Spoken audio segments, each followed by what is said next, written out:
welcome to Showboys. My name is Mike, and as always, I'm joined by my lovely co-host, good friend, Nick. How's it going, buddy? It's going good. How are you? Not bad. Not bad. Just to know, I am not always here with you. That's unfortunately. True. But on Thursdays. Every Thursday. On Thursdays you are, and that makes me happy. But yeah, have a good week so far? Good enough. So I'm going to take my hood off. It's not really that cold down here. Yeah. Good enough. Ready for Friday. But yeah, it's been busy on all levels. Yes. All levels, busy.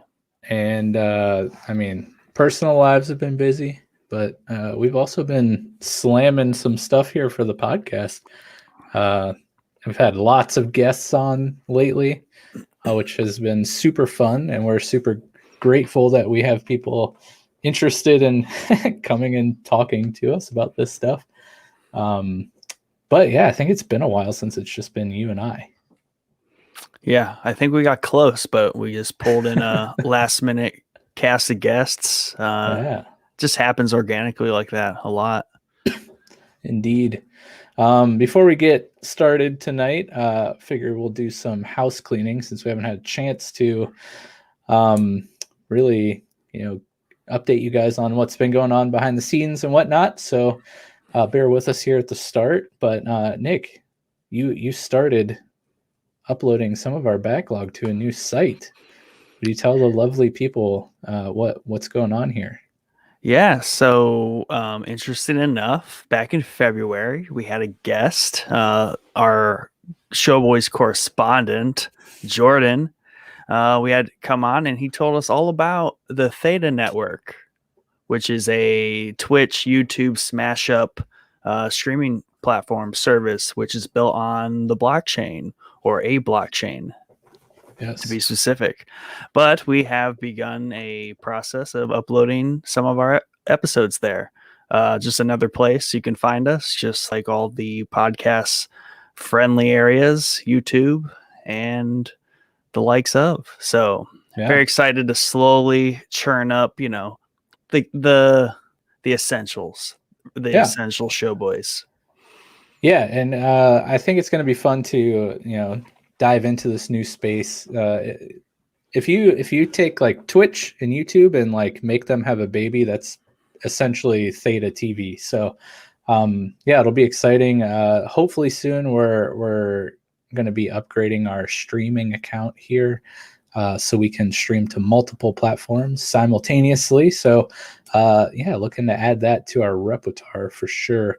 But now we're just going to be slowly adding our backlog as Theta allows us, which is a little slow at the moment. But so that's exciting. We're also getting very, very close to our 100 subscriber goal on YouTube. We are about 20 away. So if you're listening to this, if you're tuned into the live stream or you're watching this on YouTube later, and you haven't subscribed, please consider. Once we get to 100 subs, we can get a handy dandy custom URL, which will help make it a little bit easier to find us. Subscribe, please. On top of that, our Discord has been going strong lately. We've had, even today, this morning, we had quite a great conversation with some of our members. The ever popular Mel, she is looking for some movie suggestions for her schoolwork on mental illness. So we had a great little back and forth, bunch of people suggesting movies covering mental illness. It was really cool. We always have great discussions in there over specific shows. There's always people recommending stuff to watch or play. We have our companion series channels where you can talk all the spoiler talk you want about shows like The Mandalorian, Falcon and the Winter Soldier, and more to come soon. It's just a real fun vibrant place to be. And probably the best way you're going to be able to engage with us, as Nick and I are not exactly the most active people on social media. So if you want to talk with us, if you want to talk with some other listeners, join up in the Discord. It's a fun place to be. With that being said, Falcon and Winter Soldier series finale coming tomorrow. Real excited about that. I say question mark because apparently they submitted Falcon and the Winter Soldier to whatever award show as like not a limited series. So people are like, does that mean there's going to be more than one season?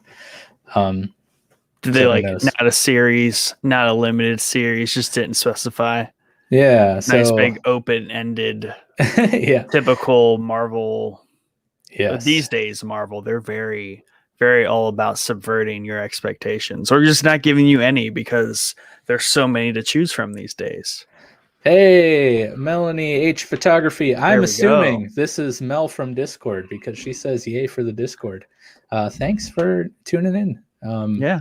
And if you are Mel from Discord, you're a pleasure to, chat with. Always love your contributions. Discord. Yes. Have Discord. Discourse. Yeah. Yeah. But yeah, so along with Falcon and Winter Soldier, we have the Falcon and Winter Soldier companion series. Last week was super fun. We had no shocker, a guest with Jordan and I. We were joined by Mick Manhattan from our good friends. Mick. That's right, good old Mick from the Scene Snobs. It was a really fun episode. We really got deep into all of the details of the episode, and it was a blast. Our companion series finale will be Sunday night at 9 p.m. It'll be Jordan and I again, and we will be joined by the other, some might argue, better half of the Scene Snobs. I'm not going to touch that with a 10-foot pole because they're both great dudes. But Casey, the Madman Plot, will be joining us. And Mick did inform us that Falcon is his favorite superhero, which I did not know. So it'll be really fun to have someone on who, like, Falcon is his cup of tea. So I'm excited to hear his input on everything that's happened, and especially the guaranteed to be absurd and insane events of the finale. But yeah, that's not the only companion series news we have for you guys. Why don't you drop this spicy breaking news on them, Nick? Yeah, so been busy, been meaning to push out the wonderful art that we have made for this by our very own OG BB8 on Discord. Right. But coming soon, very soon, because it's coming sooner than I thought it was. It's like 2 weeks or less away, but we all know May the 4th is coming. That's right. Big Star Wars Day. We are going to have a big Star Wars episode in and around that time. Gonna be fun. Gonna try to do some special stuff for that. Very exciting, but it's gonna be a busy season. Star Wars news and a new Star Wars show you might have heard of, The Bad Batch. Myself and on Discord, your boy Mikey, which is also my good friend Michael Longstreet. He will be joining me as my other half on doing a companion series for the longest companion series we have yet attempted here at Showboys of The Bad Batch. Very excited for this. That's going to be super cool. You guys might know Mikey from our last episode last week, talking musician biopics. He joined us. Yeah, I'm looking forward to hearing you guys dive into The Bad Batch. I'm excited for that show for sure. And like you said, it's 14 episodes? I'm a little fuzzy on it right now, and it was a little tricky planning, but on May the 4th, there's a 70-minute premiere, which is Tuesday. Yeah. And then the exact following Friday that week is the next episode, which will be a regular, probably 30-minute with 12 minutes of credits, Disney Plus special. So yeah. I'm not sure if that's 2 of the 14 episodes or not. Right. I'm going to assume it is. But I'm also might assume it's not because 70 minutes is kind of creeping up on the Clone Wars movie, right? That pre-existed the show. So I don't know. It's gonna be a lot to cover. It's gonna be like a 3-hour episode out the gate. Hey, which we're not opposed to here at No, Showboys. not at all. So you're going to be live streaming that, yes? Yes, of course. We can find you Sunday nights, 9 p.m. Streaming on live to channel. YouTube, maybe out to Facebook and Theta TV at the same time. That's right. So we got another comment here from Mel. I'm not ready for the finale. Speaking of Falcon and Winter Soldier, I'm going to cry. I already know it. Well, we'll be here for you. You just cry those tears to us in Discord, and we shall do our best to comfort you. I was going to say regarding how you were saying, was it Mick's favorite superhero is Casey. or Casey's is the Falcon? Mm-hmm. One of my favorite things about Marvel, DC, and like them digging up all these kind of tertiary characters and making them no longer tertiary. How many, all the people, just random people that are like, that one right there, that's my favorite all time. Been that way since, I was born. And I don't know, that's just cool that, people get to finally point at a whole movie or series of movies, say that's my favorite person. Versus just, the usual 10. Yeah. It's getting some spotlight, Yeah. It'll be fun to dive into, and we'll be sure to ask him, what sparked his love for Falcon. But yeah, speaking of, since we're on the Falcon and Winter Soldier again, if you've been listening to the companion series at all, but if you haven't, I made a completely absurd, unfounded in any evidence, super bold theory about how Falcon and Winter Soldier is going to tie into, lead up to the events in Shang-Chi and the Legend of the Ten Rings. Now, up until this week, I've just been grasping at straws and coming up empty. But a few things have started popping up around the internet that are starting to, people are starting to come on board. Yeah. I hadn't heard of this theory at all before we started the companion series. And to be honest, when we do companion series, I do not look up any other podcasts or pop culture shows or videos that break down episodes of shows and whatnot. So I haven't watched anything or read anything about Falcon and the Winter Soldier. So what you get in the companion series is 100% straight from my brain after we watch the episodes. Heard it here first. Mike came up with that theory. But a channel that I watch pretty regularly on everything else to get my breakdowns and stuff for fun, called New Rockstars on YouTube. Eric Voss does an amazing job. He's super funny. Shout out.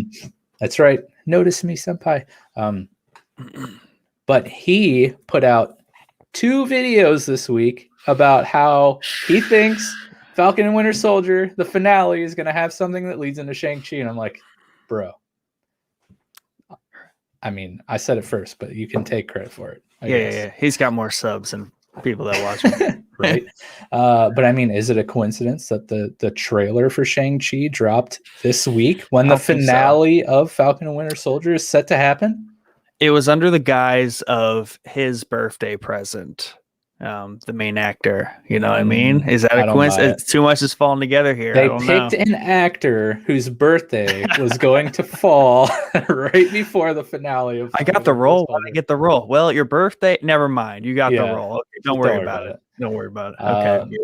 Yeah, Jordan, our pal Jordan. Speaking of the companion series, my co-host speaking on of the Jordan companion series, he chimes in. Anything with Commander Rex involved, I'm there, and I am there with you for being there for him.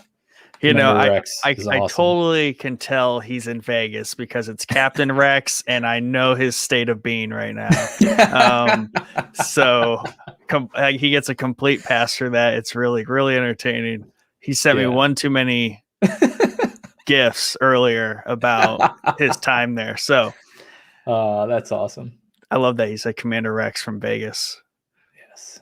Thank you guys so much for tuning in and chiming in the comments. It always makes it real fun. But hey, that does it for the house cleaning. Thank you for sticking with us through that. It's been a while, and we had a lot of stuff to update you guys on. Oh, we got another comment before we get in. Mel, conspiracy theory or coincidence? That's the ultimate question. Hey, I'm right there with you. And if actually a couple episodes in my grasping for straws, I threw out a theory for a post-credit scene. And Jordan literally cried. Like he was crying on the podcast. Which episode was that? So dumb. It was like episode 4 or something. Okay. I think 3 or 4. But yeah, who knows? I guess we'll find out tomorrow, right? But enough with that. Let's get on to tonight's topic, which is what to restore, #restore the Snyderverse. So, never heard of it.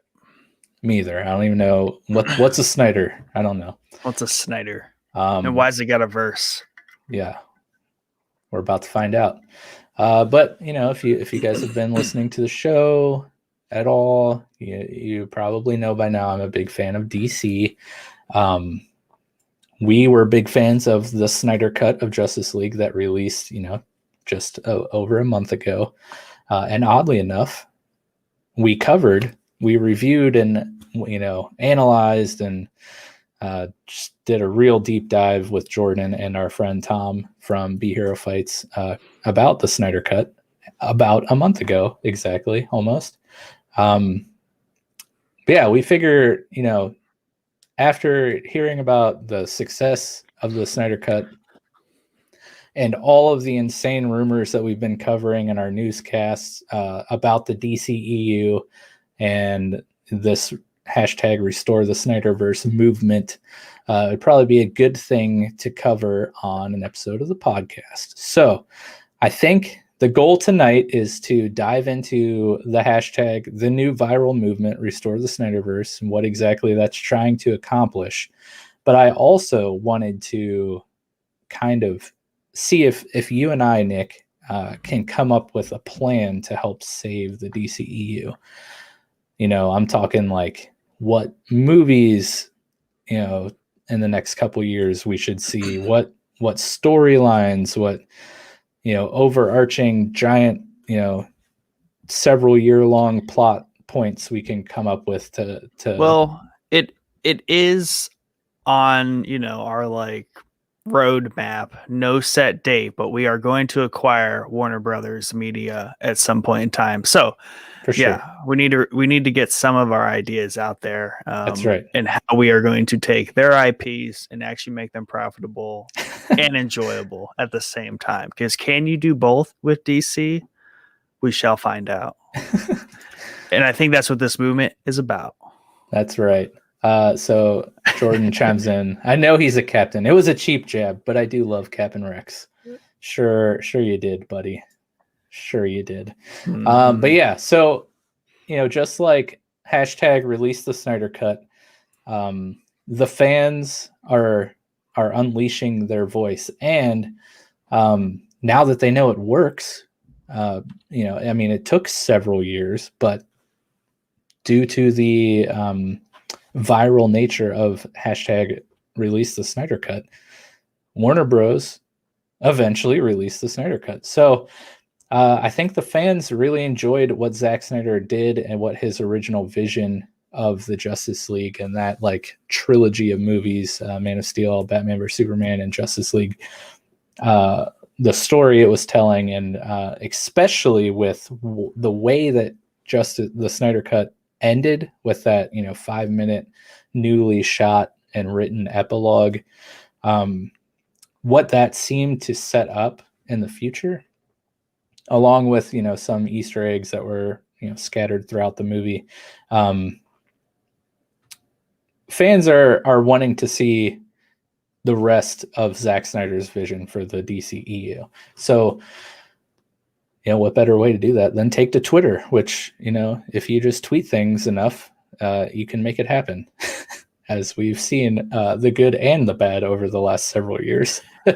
Yeah, and I'm glad we waited a month because it seems like this hashtag's sticking around. Yeah, it appeared the day of. Mm-hmm. Snyder Cut coming out. So yeah, and on top of that, it's not only the fans speaking, but we've had some celebrities voice their opinions too in support of, restoring the Snyderverse. So,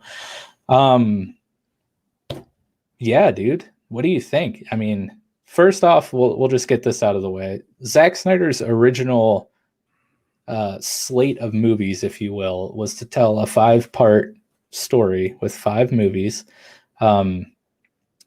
being Man of Steel, Batman vs. Superman, which was like a Justice League prequel, then Justice League, and then 2 additional Justice League movies, so like a Justice League trilogy on top of Man of Steel and Batman vs. Superman. And then I think the goal then was to reboot the DCEU with the Flashpoint event, the Flashpoint paradox in the Flash movie.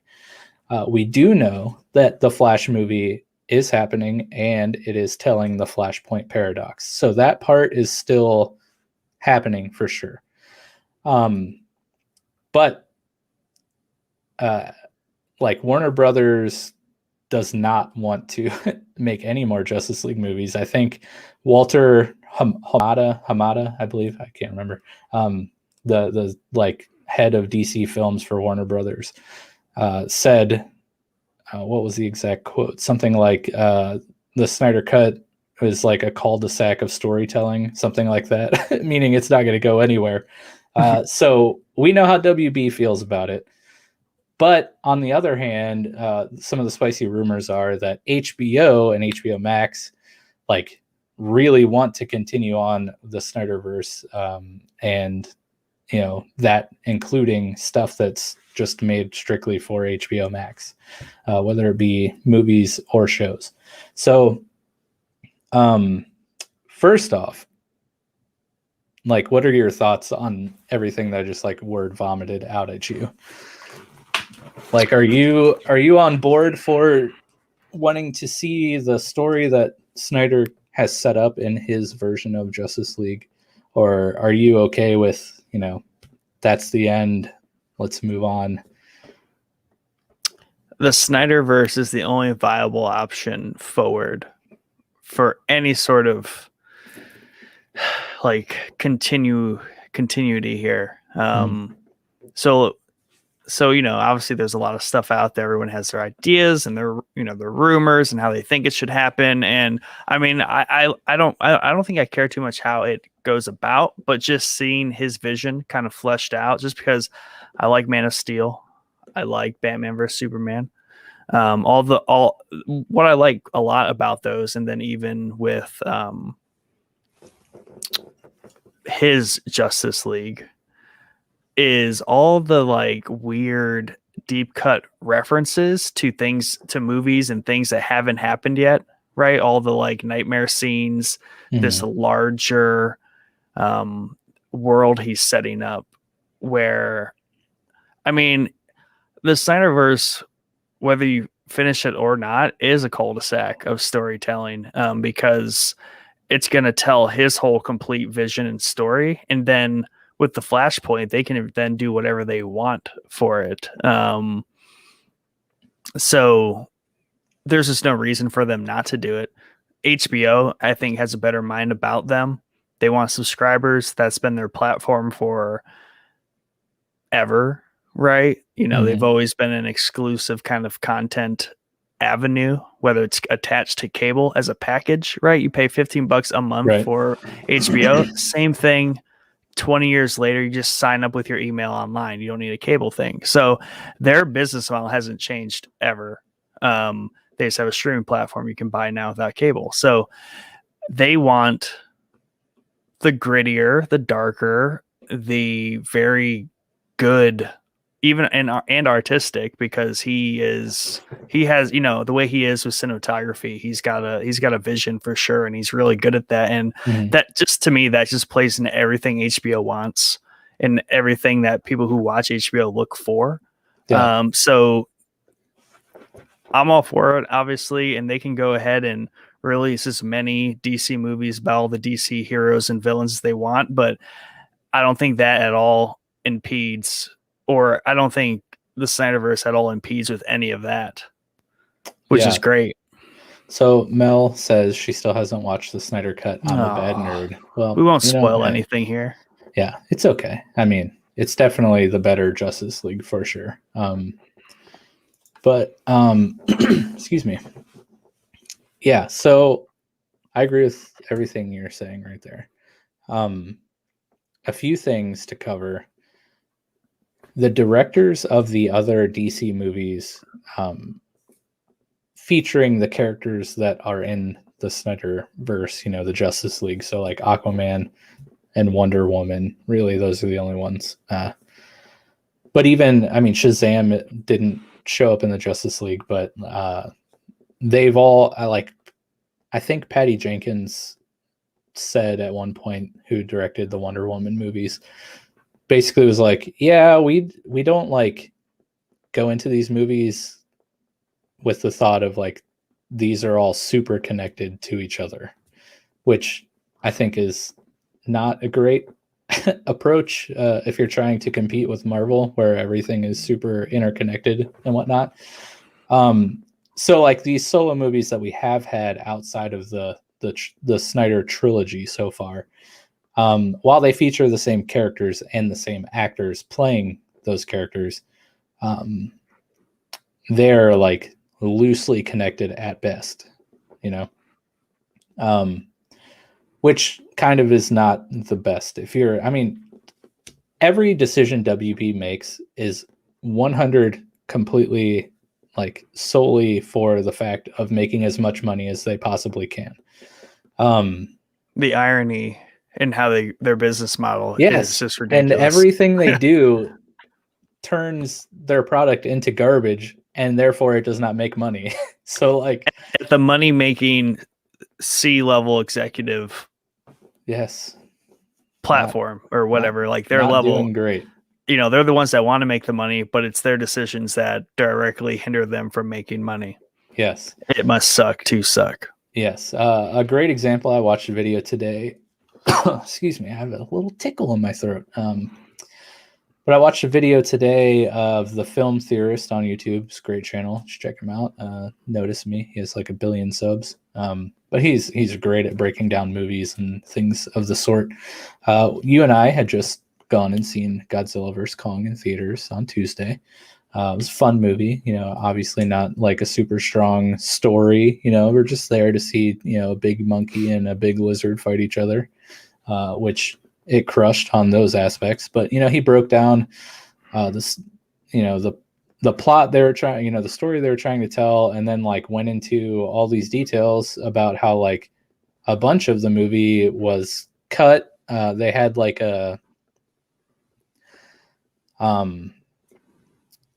basically Godzilla vs. Kong was in pre-production when Godzilla King of the Monsters came out, and then like that movie didn't do as well in the box office as WB was hoping for. So a lot of stuff from Godzilla vs. Kong ended up getting cut from the movie that would have excuse me,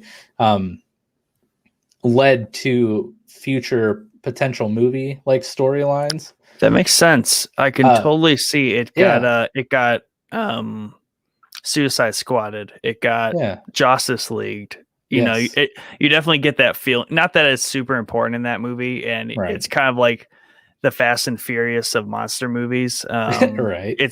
Even Fast and Furious movies are more connected than DC at this point in time, which is super, super sad. Yes. But those movies are good. I'll fight Mike on it. Boo. But yeah, no, now that you're saying that, it didn't cross my mind, but that makes sense because the problems with that movie, that would explain a lot. So like the movie ended, right? There was no like open-endedness. There's no post-credit scene, which there was a post-credit scene in Kong Skull Island. There was a post-credit scene, I think, in one of the Godzilla movies, maybe both. I don't really remember, but they kind of ironically seem to have a pretty complete and tied up movie here with Godzilla vs. Kong. Ironically, this movie crushed at the box office, probably because it's like really the only thing to see these days right now, you know. And it's that time. There's not much competition. You know, people are getting back out to the theaters. But now it's like, okay, well, you kind of shot yourself in the foot because you made, like, I mean, of course you can still make another movie, but like you wasted the opportunity to, like, you know, tie it in with this, you know what I mean? Get people excited to go see another Yeah. movie. Yeah. So like you take that, you know, WB, these guys, I swear. But you take that and it's like 1,000 times multiplied with the DCEU. It's like everything they do, like they have no more bullets to shoot themselves with at this point. But yeah, I think, man, if they What would do you just, want to say, Mike? What do you want to say? if they would just stop meddling, right? Just get their hands out of there. Let Those the meddling creator, kids. yes, let the creator create. Let him tell the story. But to your point, like the Flash movie, the Flashpoint Paradox, is going to completely turn the DCEU upside down on its head and allow them to do anything that they want. So, like, let Zack make these 2 movies, all right, Justice League 2 and 3. Let him finish his Snyderverse story. And then you have a built-in reboot, like, already coming. You know what I mean? Here's the problem, though. You are giving, like, the worst company the excuse or the reason to be like, oh, we have this movie. We can do whatever we want, right? That's what the memo said. So let's just still do whatever we want. So where that would be advantageous in probably any other, like, IP, this is going to go terribly south for them probably. Because they're going to be like, hey, it doesn't matter, right? Will it make money? No. Yeah. So there's it will make money, not as much as Marvel, though. Sorry. Yeah. So before I put my Kevin Feige hat on and pretend I'm the head of DCEU, I want to touch on something that came up in conversation today with Mallory from work. She had recently watched Wonder Woman 1984 and went on and on and on about how it was the worst movie she's ever seen in her life. Real quick, Jordan says Shazam was an amazing movie for DC movies that were made outside of Zack's vision. Underrated. You know, I bought the movie. I have not put it in my DVD player yet. I really should. I've heard a lot of good things about Shazam. But yeah, Mallory was saying, you know, Wonder Woman 1984 is the worst movie I've ever seen. Like, the first 10 minutes were awful. And I was like, oh, maybe it's just off to a rough start. But it literally kept getting worse when I thought it could not get any worse. And we started talking, and she brought up how Guardians of the Galaxy was such a smash, right, for Marvel. But the Guardians comics, you know, were kind of lesser known, you know, in the grand Marvel, you know, universe or whatever. At least maybe not lesser known, but lesser liked. Again, I'm not a big Marvel comic guy, so. But they took very deep cut characters that weren't likable and easily made them the most likable characters of them all. Yes, and here's my theory. Here's my point. Why do you think that is? Because 80 to 90% of normal moviegoers who are going to go see these movies in theater are not super huge comic nerds, right? There's like, oh, a new Marvel movie. Cool. Let's go check it out. So they know nothing about these characters, right? Like, what normal person who isn't into comics is going to be like, I know who Peter Quill is. Yeah, Star-Lord, Rocket Raccoon, they're my favorite. Yeah, nobody. So, like, there's no fan expectation, right? There's no way to disappoint your fan base. Very true. I mean, of course, don't misunderstand me. There are tons of Marvel comic fans, and I'm sure tons of Guardians of the Galaxy fans that went and saw these movies, like fans of the comic that went and saw the movie.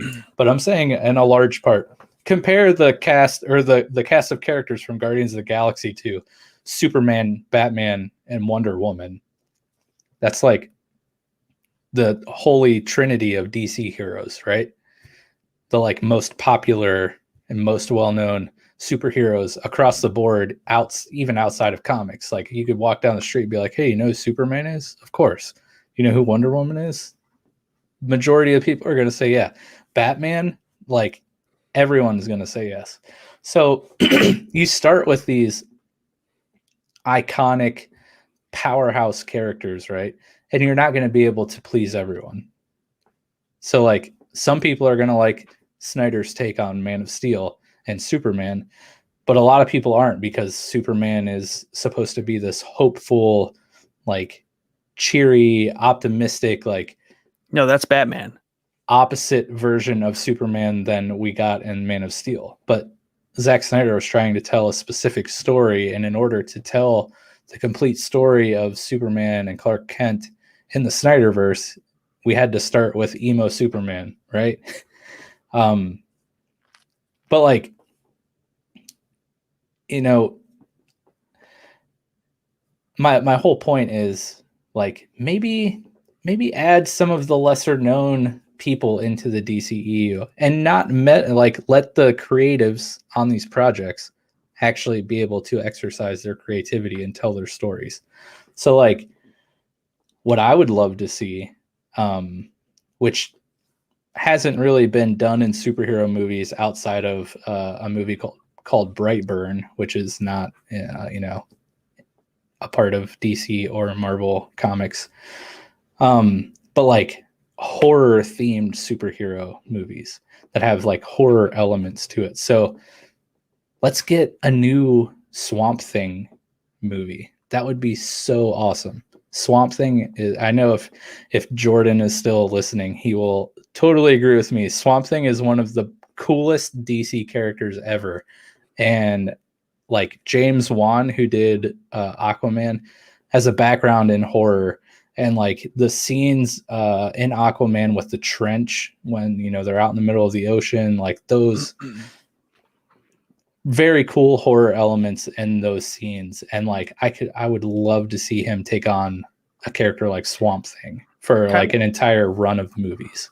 Yeah, and kind of like in that pocket of thought, I think, if they would have, not that I'm not very familiar, but I'm just going to refer to like the Swamp Thing and that level of characters is kind of like the B tier, right, of heroes here. Because obviously we got our like trifecta A squad, right? So then they should have opened up with the B squad, right, and then do some backstory there, and then do the smash up and introduce the A squad in the smash up, kind of like what the Justice League was doing, right?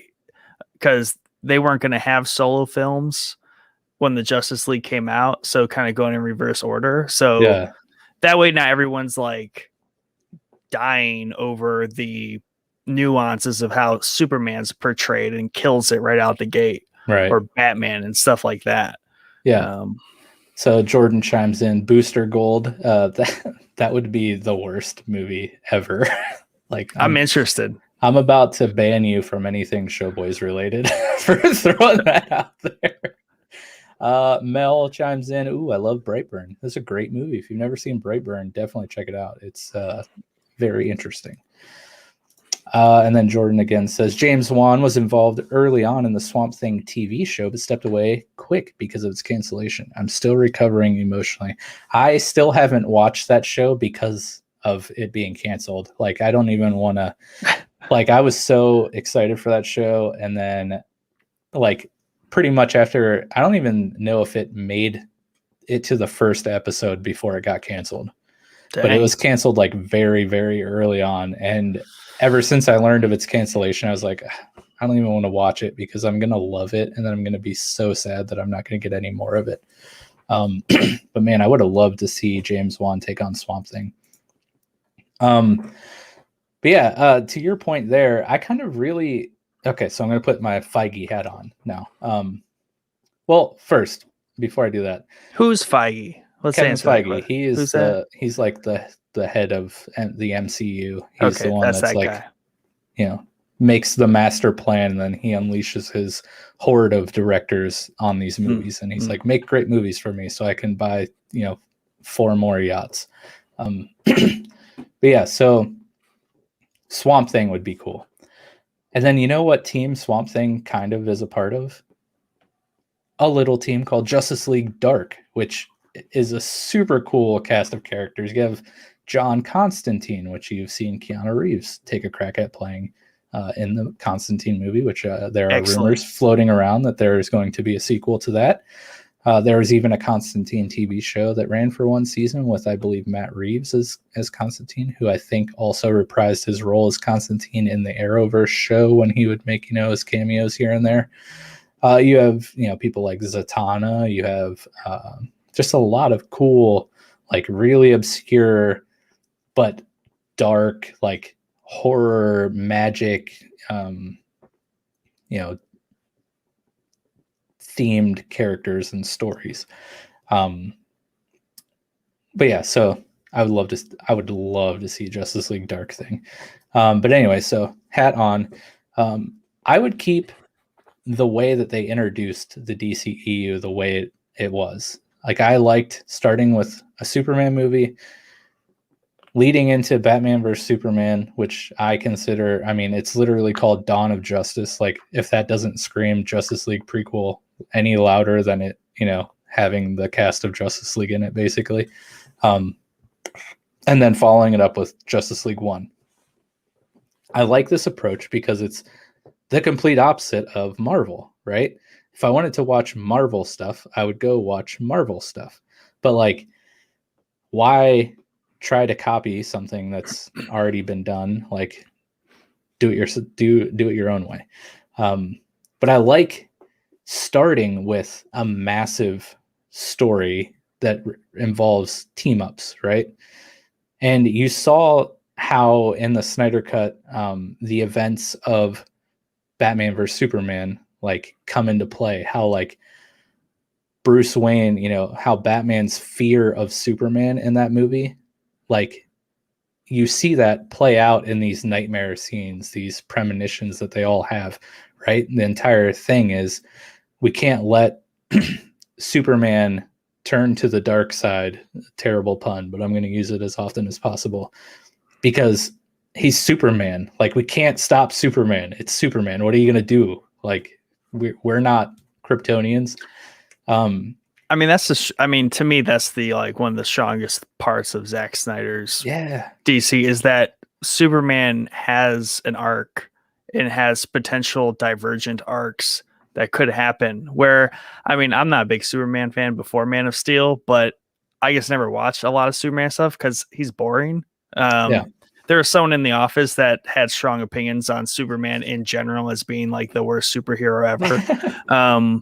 And I couldn't argue with him necessarily. Not that he's the worst ever, but he's not that intriguing, as I just upset a lot of Superman truists. So he can literally do everything. But he was created in a time when, society needed hope, so it makes sense. But in today's world, he kind of is boring, for a lack of a better word. But you see, basically Snyder is telling like the injustice story, which is cool. But you start with this massive storyline, this massive plot line that, as you see in Snyder's Snyder Cut, I don't know why I couldn't say that, but in the Snyder Cut, there are so many ways now that you can branch out with solo movies from the things that happened in the Snyder Cut. So Deathstroke, the post-credit scene, with Lex Luthor is back. Deathstroke is an awesome villain and an amazing character. So like, I guess my vision for Justice League 2 and 3, it could be totally off what Snyder has or what's floating around out there. But what I would do is I would have Deathstroke be the main villain of Justice League 2, right? He's talking to Lex because he wants to find out who Batman is. What does the Flash tell Batman in the premonitions, right? He warns Batman that she's the key, Lois is the key, like. And then what do we find out in the epilogue of the Snyder Cut? the reason Superman broke bad is because Lois died. And how did that happen? Bruce Wayne let her die somehow. He was not able to save her. Now, whether that was at the hands of the Joker or Deathstroke is completely, up in the air. But I would posit to say Justice League 2 could tell the story of Deathstroke trying to hurt Bruce, and in his attempts to hurt Bruce, he kills Lois Lane somehow. Maybe the Joker is intertwined there somehow. And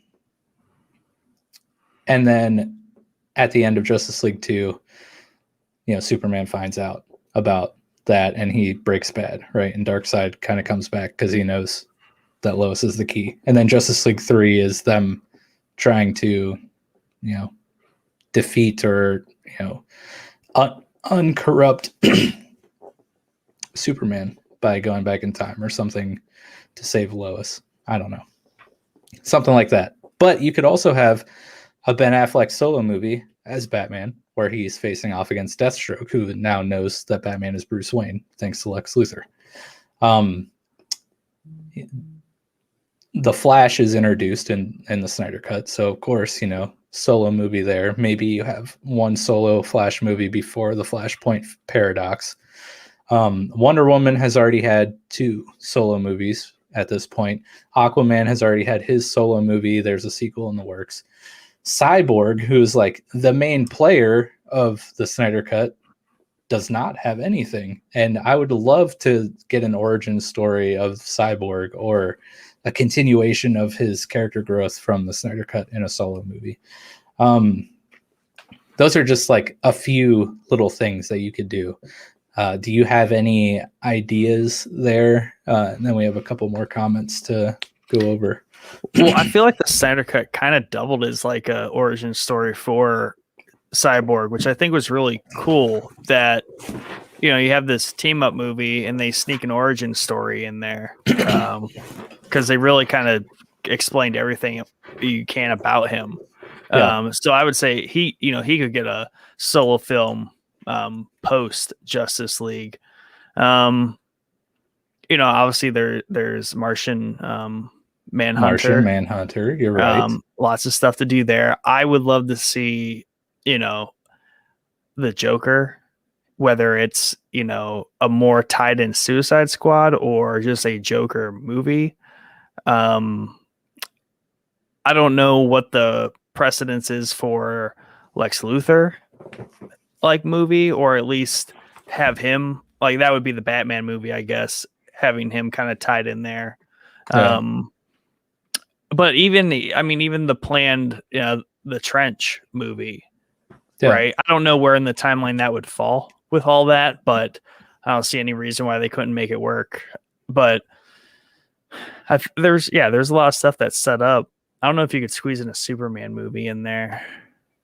Well, you mentioned Martian Manhunter, which I didn't even throw out there, but he's a super cool character that obviously needs some more explaining. But we also didn't even mention the Green Lantern Easter eggs that were riddled all throughout this Snyder Cut. And we all know the awful Ryan Reynolds Green Lantern movie. But I would love to see a newer reboot of Green Lantern with like Jon Stewart or Hal Jordan. And that's like a huge universe to dive into there. But we got a couple comments here. Mel says Feige currently owns my soul. Yes, with a lot of other people. You are not alone. And she also says Superman is too Boy Scout, in my honest opinion. Yeah. He's definitely a less interesting and more Steve Rogers. Right? But Snyderverse, he's like the tempted Boy Scout.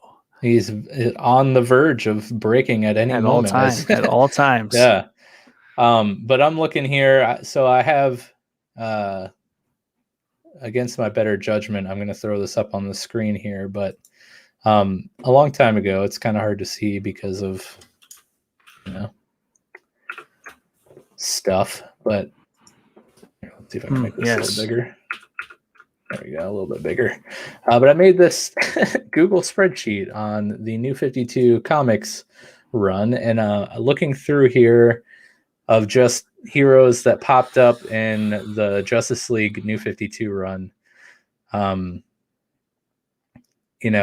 Green Arrow we haven't seen outside of the CW, which would be a cool character to look into.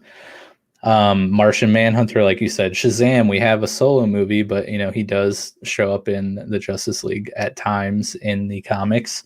Firestorm, Hawkman, Jordan, I'm pretty sure loves Hawkman. He's a cool character. Firestorm, Black Lightning, Nightwing, Red Hood. But one really cool thing that happens in the New 52 Justice League run is, I forget exactly how this happened, but the Crime Syndicate was introduced, and they are basically the inverse of the Justice League, and they're all terrible, like bad villains, right? You have Atomica, Owlman, Ultraman, Superwoman, Johnny Quick, Grid, Deathstorm, and Power Ring. And there's like a whole run. Superwoman's a villain?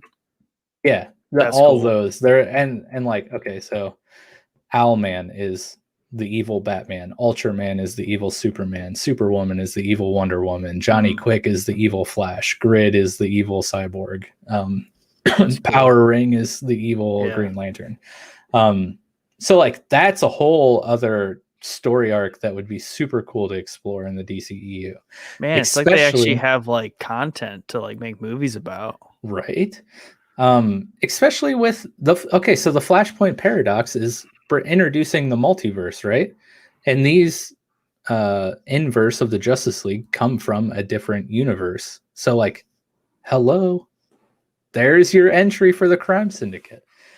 And then, you have, Justice League Dark, you have Swamp Thing. Yeah, there's just so many. Everyone know we are on line 280 of your spreadsheet. Yes. I brought it off the screen because it's getting, just to be just real obscure at this point. But let me just scroll down to the very end of my log. The last row is 313. So there's 313 rows here.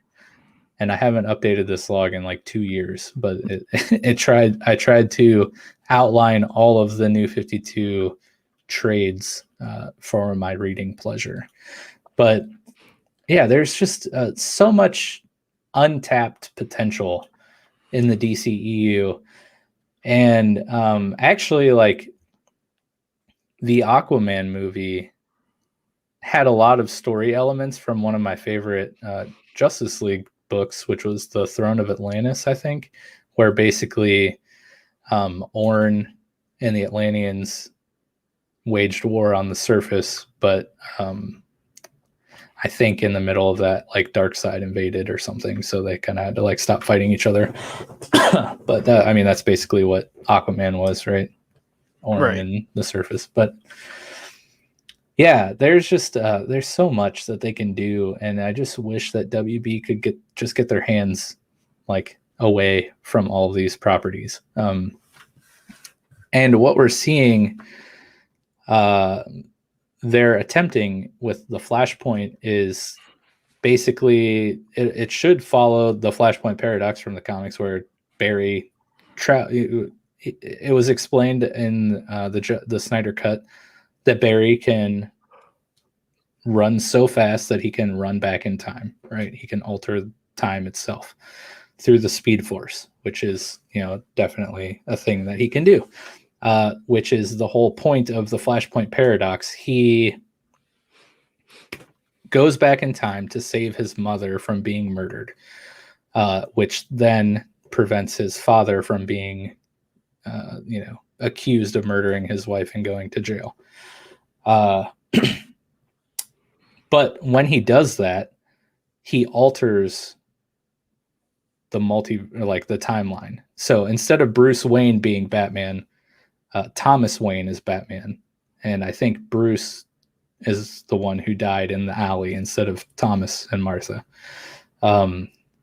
Barry Allen, or whichever version of the Flash is, when he goes back in time, he no longer has his powers. Like it changes everything. So I think what they're going to try to do here is maybe instead of changing everything like that, it's just going to crack the multiverse open. And so we're seeing things like Michael Keaton is returning with Ben Affleck, both playing their versions of Batman in the new Flash movie.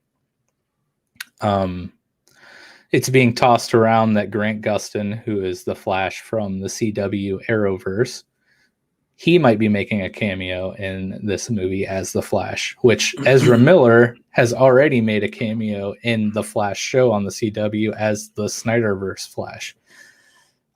So, we're already seeing them set up this whole multiverse thing. And they've even come out to say that basically when the Flashpoint happens, like it will validate every DC property you've seen. So like Christian Bale's Batman will be a part of the DCEU because that's like Earth 732 Batman, You know what I want to see? Yeah. I want to see, it'll be tricky because all the actors are aging, but I think it would be enough to work. And obviously some of them are dead. But with the multiverse thing, do a smash up where all the Jokers have to like team up and fight, or all the Jokers fight themselves, maybe, right? Or all the Jokers team up and they try to fight all the Batmans. I don't know. It's just something like weird like that, just because they could. Like a real Alien versus Predator vibe, but right. So Mel chimes in. She says, I would happily watch a Nightwing or Red Hood movie or show, but most DC bores me. If you haven't already, I would recommend watching the show Titans on HBO Max. It follows Dick Grayson and the Teen Titans, or at least some of the Teen Titans. It's a pretty good show. I wouldn't say it's like super top notch, but it was very entertaining, pretty brutal, and the fight scenes were amazing, and the cast of characters they pulled from the Teen Titans were pretty cool. So if you haven't watched that, I would check that out. So when you say most of DC bores you, are you talking about the movies or just DC as a whole? But yeah, so we're also seeing Warner Brothers just come out and say like there's just different Earths, right? Adding on to this multiverse thing. They're not even waiting for a Flashpoint. They've said, Robert Pattinson's The Batman takes place on Earth 2. So that whole franchise of movies, which I'm sure it'll be a handful of movies because Robert Pattinson is relatively young, it's telling the story of a young Batman, so there should be room for growth of the character, as well as a lot of time for Pattinson to be able to play the character. That whole franchise of movies will exist outside of the Snyderverse or whatever the current like DCEU canon is, while also being a part of the DCEU. So they can, tell their own Batman story over there. So that's really cool, first off. But then, that gives you more possibilities. So like, where does Joaquin Phoenix's Joker, where does that take place? Is that Robert like Pattinson, Earth 2? Have they said that? Or are you speculating? I'm speculating because it could work because Bruce is so much younger in that movie, and they wouldn't really have to, Joaquin Phoenix can add 5 years and they can pretend Pattinson's like 18, right? Because he still looks like he's around 20. Or it could totally be like Joaquin Phoenix was like the inspiration for what ultimately becomes the Joker True. Yeah, he's Like, yeah, he's the inspiration. Yeah, he, that he's would be interesting. yeah, because that movie I forget exactly when that takes place, but Bruce is a character and he's a young boy. Yeah. I feel like it's like it's a Gotham, it's an 80s Gotham, right? That's kind of Yeah, like the vibe, or a 90s whenever it was kind of set, but it's always futuristic and not. So I right. think I Yeah, think in the Gotham world it was kind of like an 80s 90s, so that could place Pattinson in, close to present day, maybe a little while ago. And that would you go for a younger Joker than Pattinson? Like a Gotham, the series kind of young Joker? Hmm. Or I don't know. I don't know if I would continue to use Joaquin Phoenix as Joker that's what I if mean. we're going Not into the Pattinson verse. Yeah. Um, but I'm I would saying if you were to put probably, a Joker in the Pattinson yeah, universe. it would probably be around, I would say around the same age as Yeah. Bruce in there, or maybe like slightly older, or maybe slightly younger. I don't know. I mean, it could work either way. But it I would, feel like Christian Bale and Heath Ledger, their characters are of similar yeah, age range. yeah. But I can't see the Patton verse, which I'm now calling it, exclude the Joker.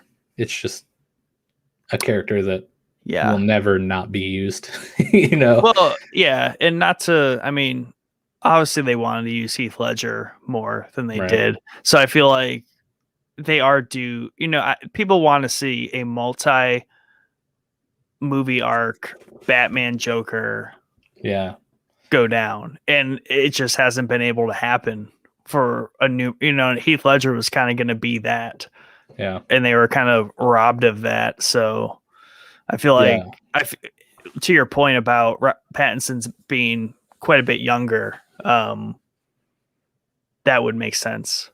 yeah, for sure. And Mel says all of it. I'm sorry to hear that. Well, I'm Just glad. bores Also her. glad that you're hanging out for an entire DC podcast episode.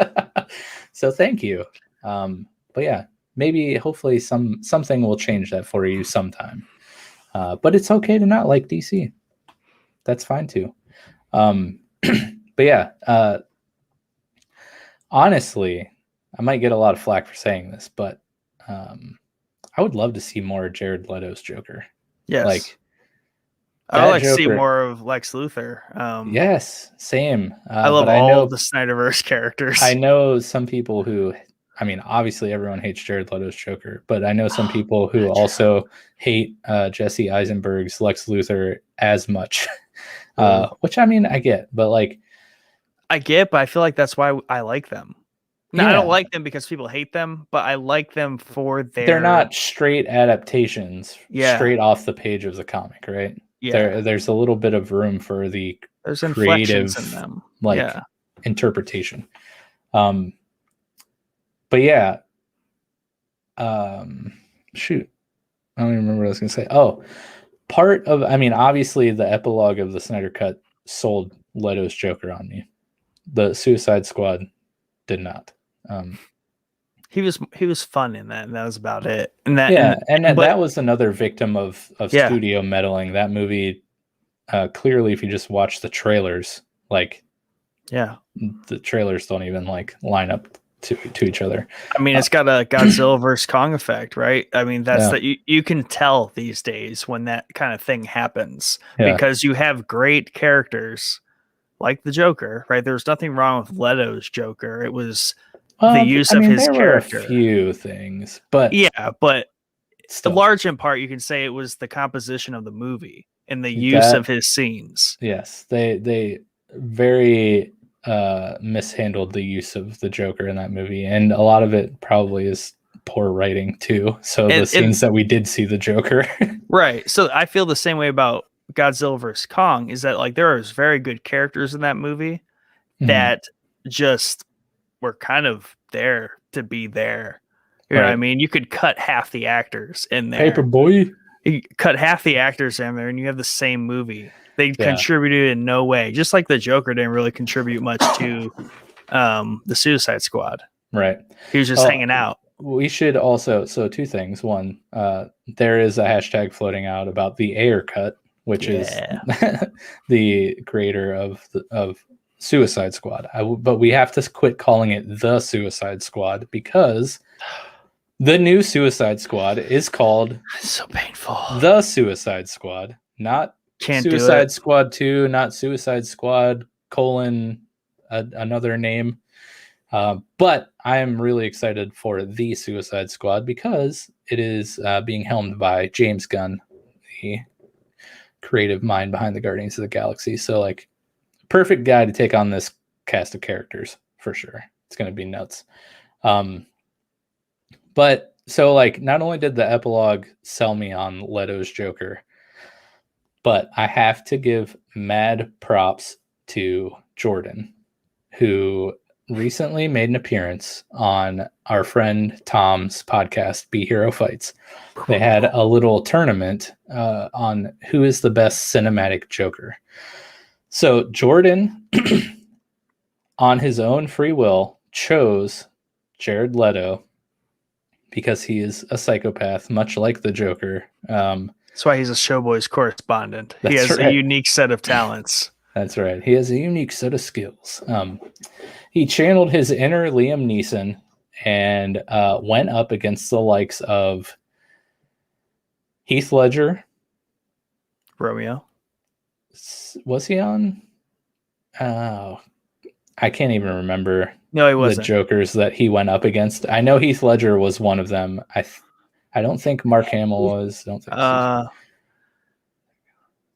Heath Ledger. I'm getting the two. Oh my gosh. Confused. Anyways, regardless. Yeah.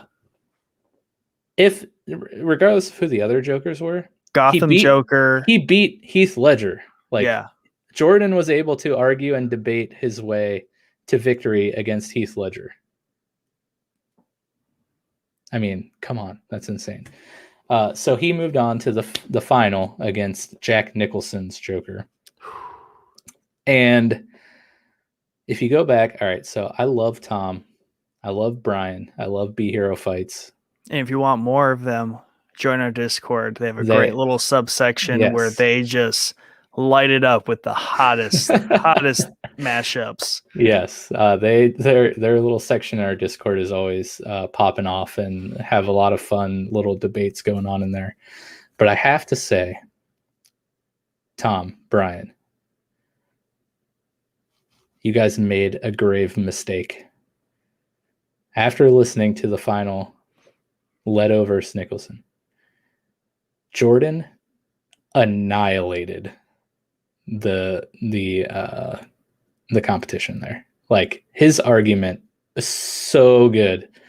And I'm not just saying that because he's on our show or because Showboy's perfect record on Be Hero Fights has been ruined. But yeah, the argument that Jordan was able to make in favor of Jared Leto being like he's the only Joker to, kill a superhuman, a metahuman, which didn't happen in Justice League, but one of the other movies he was in. And like, I don't know, you can just tell, like, especially in that scene, like, there's just this like Bruce Wayne fears Jared Leto and his Joker. And it's crazy. Like, it's such a good take on the Joker. And I want more of it. But definitely go watch the Be Hero Fights for their Joker tournament and listen to Jordan like argue for Jared Leto. It will change your mind on the character. I mean, to that point, not to dig into that too much, and not to pump up Leto too much. But like Jack Nicholson, right? Or even look at Heath Ledger. They literally do ballet. They dance with the Batman, right? It's some sort of like symbiotic relationship, or it's almost playful, right? Where especially with the epilogue of Zack Snyder's Justice League, he built this deeper threat between the two of them. Like, they literally hold the keys to like each other's life and like the entire fate of that world. Yeah. Well, through their relationship and how they react to each other, right? Yeah. So Christian Bale and Heath Ledger can just do their shenanigans all across Gotham, and it's kind of okay. It's neither here nor there. And the same thing with Jack Nicholson, super kind of very fun Joker, whereas Leto's is Leto and the Batfleck are just menacing. Well, like, okay, so in Batman vs Superman, excuse me, you have Robin's suit in the Batcave. Yeah. And it's highly inferred that it was the Joker who killed Robin, right? Which is a huge blow to Batman. But like, what other movies have you seen the Joker like do a like take such a like blow to Batman himself? Mm-hmm. Like he literally killed Robin, right? And then it is highly inferred that the Joker played a big role in Lois Lane dying, which brought about the end of the world. He destroyed the world. The Joker is highly responsible for the apocalypse. Like, what other Joker has done anything like that? Like, Heath Ledger tried to blow up a boat with some people on it, and he blew up a hospital. Terrible things, but the world still like continued to rotate and was not, turned into a giant Omega wasteland. Yeah, and this is probably a slight to Snyder's Superman, and it's the complaint people have against it. But Superman, fell to the Joker's shenanigans, right? His game, he succumbed to it. Is that a weakness in the character that Superman is in Snyderverse? Yeah, I mean, that's the way the characters wrote, but that's also the way the Joker's wrote. Like, he is this undermining element to that entire thing that even in that epilogue, Batman can't deal with him, like to the point where they have some sort of weird, messed up truce. Yeah. That is how ingrained the Joker is into all that. Yeah. Is that he can't be killed. By the way, in the one premonition of Superman destroying the Hall of Justice, and he's like floating over Kilowog's dead body, right? You see the Joker card like flutter across the screen. It's ripped in half. So something happened to where Bruce broke the truce. Hey, that rhymed. But speaking of Leto here, Mel chimes in. She says, I would be open to see more of Leto. It was going in an interesting direction before they butchered the movie. Amen. But yeah, not only did the Joker bring upon us the end of the world, but he literally was responsible for corrupting the greatest superhero of all time. Right? The incorruptible Superman. He turned him to the dark side. But like, just on the epilogue alone, like, there's so much interesting stories to like dive into. Like, not only is the Joker introduced in the epilogue, but like Deathstroke is working with Batman and the Flash and Mara. Aquaman has been killed. Wonder Woman has been killed. Superman is now the greatest threat to the world, and Darkseid apparently has won. The sky is the limit. Like, I mean, even if it is a cul-de-sac of storytelling, I want to go to every house in this cul-de-sac and see what's going on. Like, I go in the house, I come out, but at least I got to see, filling me in on what the hell's happening with that epilogue. Exactly. That alone, just even that cast of characters that showed up there, like, how did that happen? That's really bizarre. Yeah. Exactly. And like, yeah, exactly to your point. Like, when you drive into a cul-de-sac, you have to leave somehow. And so like, you're going to drive on the opposite side of the road. So yeah, let's see what's on the opposite side of the road here as we leave the cul-de-sac for sure. Mel chimes in again. She says, damn, you guys are definitely selling me on the Snyderverse. Well, hey, just watch the Snyder Cut. He does a lot better job than we do. But we're glad we may be bringing you to the dark side. Again, I'm just going to use that pun as often as possible. That's DC's fault for having very corny names, but Right. I like Jordan's explanation of that. It was a different time. Yeah. But so we've kind of laid out all the different options. Not all the different options, but some of many options that Warner Brothers could take with the DCEU. And the Snyderverse really only has 2 more movies left of his planned like franchise of DC films. So what's the worst that could happen? Right. And at the best, it will spawn new solo projects for other directors to take on, right? So like Wonder Woman, Aquaman, Shazam, they've all said that those movies are very loosely connected, right? So they're kind of their own thing at this point. So like you could do that with a Deathstroke or a Cyborg or some. I mean, maybe not Cyborg because he was such a huge player in the Justice League. Imagine if Marvel was like, "Thank you, Favreau, for Iron Man. We'll just take over from here. Goodbye." Well, I mean, they did, but they did it in like the right way. Right. They're like, "Hey, what you're doing here is pretty cool. How do we make it even cooler?" Right. But like instead of just being like, "Go away." Yeah. WB is like, not even thanks. I'm actually gonna have someone else rewrite your movie while you're dealing with a terrible personal tragedy. I get you got to step away, so we'll do you one better. You're fired.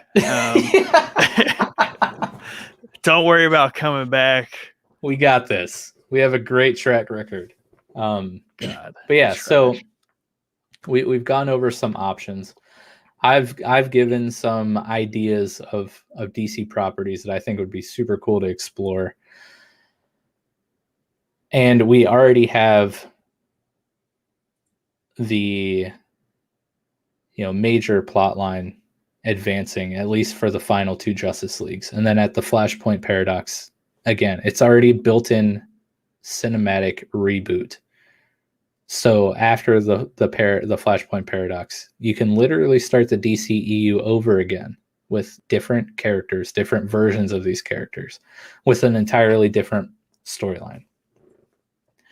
But like, how would this play out? WB is very, very cautious with what they release in theaters versus how much money they're expected to get in return for these releases. So they've already unveiled a plan to release a lot of straight to HBO Max DC movies.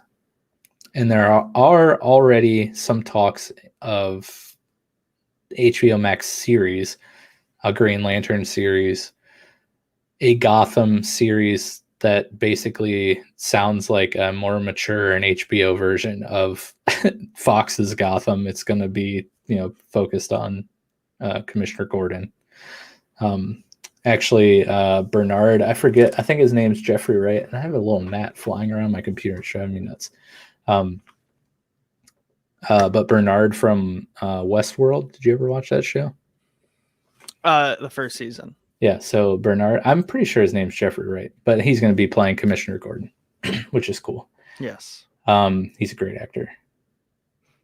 But, some of these ideas, there's rumors of a Batfleck series and Ben Affleck actually getting to make his solo Batman movie, which was in the works. And then, the box office bombing of Batman vs. Superman happened. And then Ben Affleck was kind of like done with Batman after the Justice League and the nightmare that was. But he came back for the Snyder Cut and seems to be a little reinvigorated. Maybe he gets his Batman movie. These things can go straight to HBO Max. Like, I'm okay with that. Like, how would you approach it from a release perspective? And like, how would you suggest taking like the Disney Plus MCU route of these mini series, right? Like WandaVision and Falcon and Winter Soldier and Loki and Hawkeye and all the limited series they have in the works, or even like regular series, just release straight to their streaming service to help flesh out the universe they're building and tell the stories of some of these tertiary, lesser known characters that will then, end up playing out in a movie or something. Like what do you think the best option would be? I mean, I'm a big fan of just, the Disney Plus model works, right? And it's the HBO model. So they need to just kind of take that over. I don't know. I don't see the Batfleck being a series though. Like and I just feel like for some reason I just feel like there's some sort of maturation of the whole universe, right? Of movies that kind of needs to happen in the way Marvel did it. Yeah. There's just something that makes sense there where the series just kind of come later, but there's no reason they can't rehash that. Yeah. It would be interesting to see the series kind of take lead, right? And then move into movies. Yeah. But definitely, I mean, the Snyderverse can definitely go straight to HBO, like the whole thing. For sure. I would love that so much. I mean, I mean, do the theater simultaneous thing, but right to HBO out the gate, just as like a special Snyder perk. One thing that I forgot to mention during the things that they could do story wise is Ben Affleck plays an old Bruce Wayne, right? Yeah. Relative to being a superhero. Like he's Batman Beyond. Yes, exactly. Dude, you could totally play out a Batman Beyond storyline. Man, too bad. So cool. Too bad they're putting Pattinson just in the bat suit. They need to put him in the Batman Beyond bat suit because that's a way better fit. Yeah, dude. But I mean, yeah, bring on a replacement Batman for Ben Affleck to mentor and then play a Batman Beyond storyline. That would be so cool. Batfleck is totally looking for that. He needs that in his life. He's so tired. He is ready to hang up the cowl for sure. Yeah.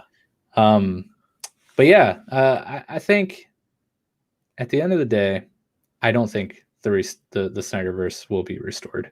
Dang. I think WB is gonna really put their foot in the ground here. They are a spineless, heartless studio that I hate with every fiber of my being because they destroy every project they touch. But and they own all the things you love. I know. No bias on my part. But I just don't see him doing it. I don't see him eating crow twice, it took 6 years for them to release the Snyder Cut. Yeah, but they turned out to be wrong in that situation. And the Snyder Cut was pretty good success, I would say. Yeah.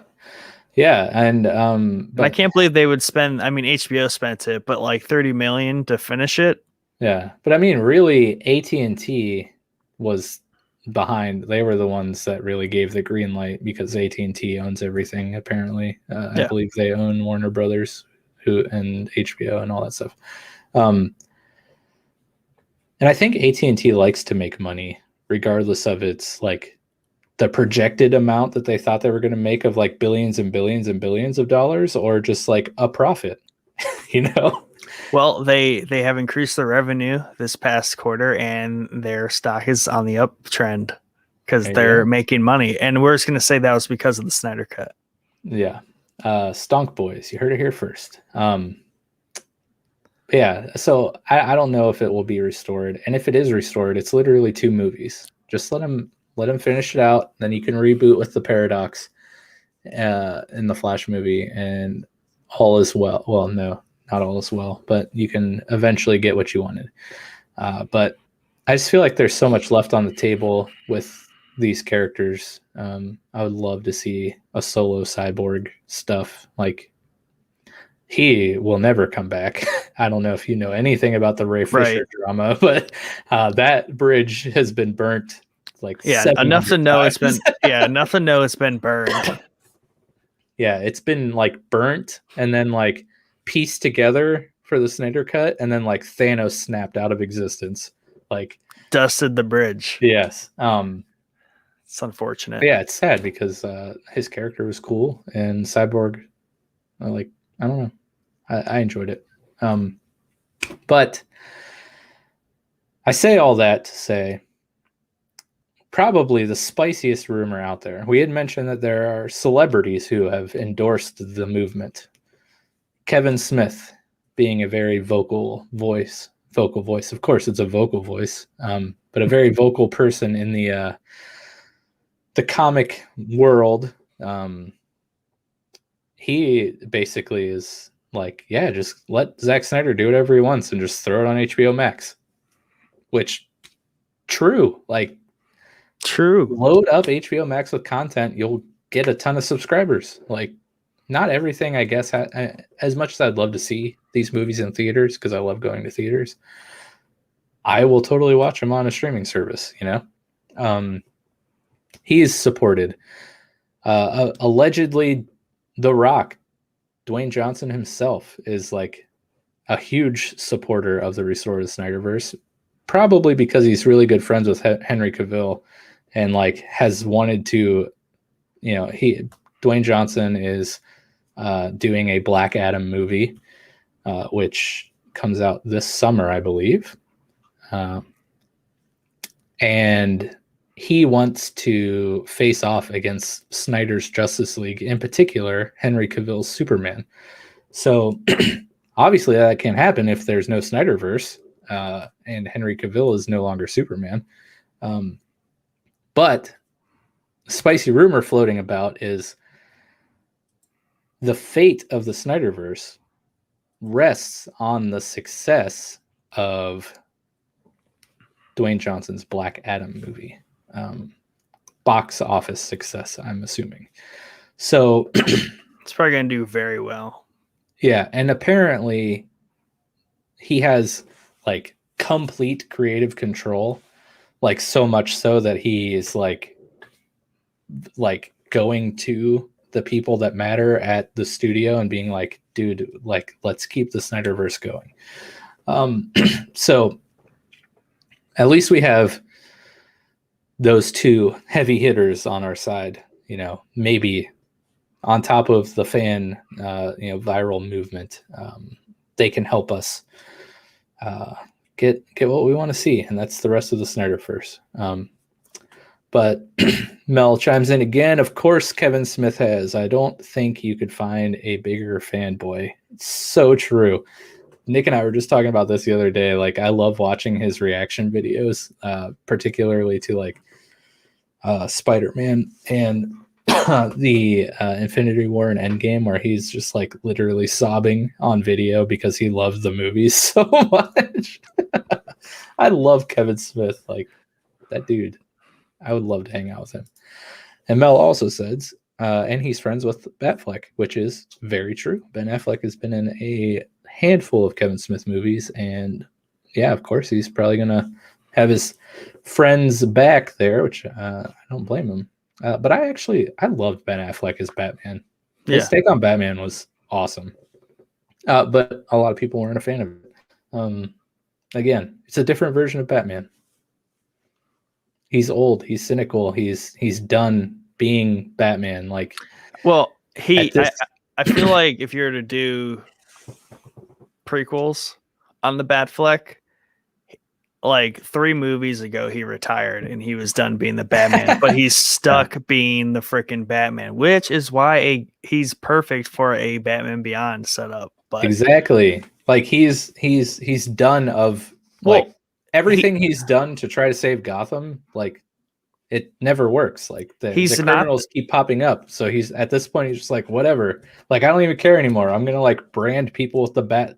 With the bat signal. I'm gonna like shoot people. Like he's done. Like, his morals have kind of gone out the window because he's just like, what's the point? Like, nothing I do is making a difference. Yeah, he's for sure a good mix with the Batman Beyond, Elder Batman, with some Snyder elements, of course. Yeah, but so I guess to end the episode here, if you want to see the Snyderverse restored, Go watch Black Adam in theaters like 5 times. 5 times. The Rock, Dwayne Johnson will make it happen. Yeah. And then if he's able to restore the Snyderverse, I will 100% vote for him in 2024 when he runs for president. That should be his platform. I've restored the Snyderverse. I mean, what else do you guys want? What else do you want? What else can you ask for? Yeah. I mean, I've literally done the impossible. Like yeah. So, I mean, do you have any closing comments here on the DCEU or anything? No, but I mean, it just has so much potential, and it could go so many places, and it still can. You know, it's by no means dead. They can do literally whatever they want. Like you say, they just need to get out of their own way. I mean, and there's not much more damage that can be done. So if people are still finding like scrapes and things to cling to that are good, that are hopeful, then I mean, only way to go is up, right, from here. So true. It's yeah. They need to get on the same page, right? Like if they want to compete in this landscape, like you have to have the interconnectivity between your movies, right? That's what people are looking for in comic movies. Yeah. I mean, you can do the multiverse, the different worlds, the Pattonverse, like that's totally fine. But like make all of those movies connect with each other. Make all of the like other DC movies that have the same characters played by the same actors, like tie them together intentionally. Yeah, and I would say they don't. Obviously, the way they're doing it with when they do the same actor, same universe, same like what's going on thing, like that's super confusing for your everyday goer, right? You know, because they're going because they want to see a superhero movie. They're also going because maybe they want to get a little bit more engaged with it. But when you do weird stuff like that, they do, and they're like, "Wait a second, this has nothing to do with the other movie that I went and saw in my free time." What's going on here? That doesn't help, right? And that takes away that's what I liked about Marvel is, especially now, like I've said, where I'm kind of getting it now with the series and the deeper explanations of things, and they're starting to really connect everything. I like that stuff. So if I were to go into these movies and spend time and watch them, and then just for them to be like, yeah, no, they don't really connect, or there's no deeper arc here, I'm gonna be like, what the hell? Yeah, why are you using the same character? Yeah, like, that's why they just need to stay away from that if they're not gonna do it, right? And they just need to do solo movies, which I think they're good at. Like the Joker by itself, good movie. They made money, it was fine, and even doing things with like the Bale Batman, just 3 movies, park it right here. That's kind of how Batman's been done in the past. Bring it together just ever so slightly with the Flashpoint, and call it a day. Okay, so Marvel in the beginning, they weren't like explicitly like all popping up in each other's movies, right? They were true solo movies, but they were tied together by a much larger plan, mostly in the beginning through like post-credit scenes. Yeah. You know, it wasn't until you got like 2 or 3 years in that like they started crossing over into each other's movies. Well, and the crazy thing was that the post-credit scenes back then weren't required to watch. If you didn't know, like from the comics, they meant nothing, because they're like, oh, to me they meant nothing because I couldn't do anything with that information unless I wanted to go on the internet and look it up. Right, and it wasn't really until like the first Avengers movie where you're like, oh, there it is. Yeah. So like they don't just sprinkle some things that just like tie them together. You don't have to like every movie doesn't have to be a team up. Every movie doesn't have to be a Batman vs Superman where you know you have 2 of those characters, and you don't have to have a Feige. Like just sprinkle a little things. Yeah. But yeah, that's it. That's my rant. Thank you guys so much for tuning in tonight. Thank you, Mel and Jordan, for chiming in the comments, and you guys always make it a blast to do the show when you're commenting along. You guys always add so much to the discussion. Yeah, if you're watching this on YouTube, please consider subscribing if you like what you heard. If you're listening to this on one of our audio platforms and you enjoyed the show today, consider rating and reviewing where applicable. And yeah, those things, they really help us get into the algorithm and get out there to those who aren't intentionally looking for us. We have, as we talked about at the top of the episode, the Falcon and Winter Soldier companion series finale coming up Sunday at 9 p.m. right here on YouTube live. We will be joined by Casey, the Madman Plot from thescenesnobs.com, and Jordan, of course, as we have been all companion series long. I'm really looking forward to this finale. There's so many questions that need to be answered, and I'm just hanging on the edge of my seat, wondering if I will be proven right and the 10 rings will be linked. What if, I'm just going to throw this out there. What if they don't link it in the finale, but they'll give it to you in the 10 Rings movie in a post-credit scene?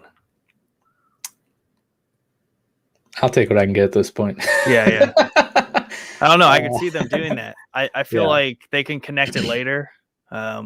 Just not right now. So my call right now, just off the top of my head, literally just popped into my head. There's so many loose ends right now that need to be tied up in the finale. I don't think there's going to be enough time to really tie them all up. Right. So I think the one loose end that's not going to be tied up is who the power broker is. And what that will be revealed in the post-credit scene. And the identity of the power broker is going to be what links this movie to Shang-Chi. So it's either going to be the Mandarin, or as Fran in Discord earlier today, she threw one out there that really the power broker is Shang-Chi's sister, who we see Shang-Chi fight in Madripoor in the trailer for the Shang-Chi movie. So I'm just saying it might not be like a huge thing, a huge storyline in the finale, but I'm banking on the power broker's identity being revealed as either the Mandarin or, as Fran put earlier, Shang-Chi's sister, and it will happen in the post-credit scene. And if I'm right, I'm going to go buy some lottery tickets. And yeah. Just go buy more Theta right now. True. Hey, $10. The 7. 7? Oh, dang. I guess I should buy some. It's been a rough day. Yeah, I'd say, because I literally checked when I was eating dinner at like 5 hours ago, and it was $10. Yikes. It's back to 8, though. Don't worry. Someone go check on Jordan, please. He's just sending me gifts. He's okay. Okay. Nice. Well, anyways, thanks for joining us, guys. Yeah. Join the Discord. Come hang out with cool people like Mel, who's always in there chatting away. Oh, speaking of, I almost forgot again. She left a little answer to our Answer the Boys question in Discord. She said, admittedly, I'm not a DC fan and still have not watched the Snyder Cut. I know, for shame. But I don't feel like a company, even one as big as HBO, would pay that much money on top of everything they had already spent for just a one-off project. She's talking about the completion of the Snyder Cut. Mm-hmm. I think that this was their way of testing the waters and seeing if it was something that could be lucrative and that people would want to see. I basically only snored my way through Justice League and Suicide Squad, and I'm not bothered with the rest of the DCEU, but I do plan to watch the Snyder Cut. And if they release the original version for Suicide Squad and not the obviously heck-apart plot hole-filled monstrosity that we got, I would watch that too. Very good points. Though I do think you're giving WB too much credit for not being complete morons. So we already know my hatred for WB. But you're right. It could totally be like they're just, dipping their toes in the water, seeing if the water's warm. And at this point, it's like a dang hot tub. it'd be silly to not just like slide right on in.